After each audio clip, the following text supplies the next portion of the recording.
Assalamualaikum warahmatullahi wabarakatuh. Salam sejahtera dan salam koperasi.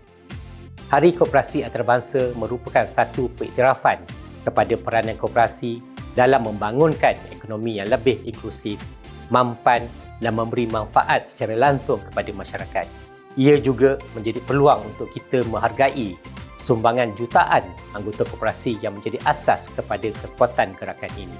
Koperasi mempunyai keistimewaan tersendiri kerana ia bukan sahaja menjana keuntungan tetapi memastikan manfaat ekonomi yang diwujudkan dapat dikongsi bersama oleh anggota.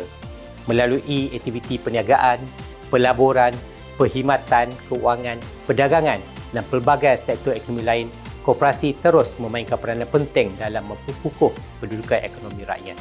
Bersempena dengan sambutan Bulan Koperasi Kebangsaan yang turut diraikan pada bulan Julai, ia menjadi platform terbaik untuk memperlihatkan upayaan koperasi sebagai penyumbang kepada pembangunan ekonomi negara.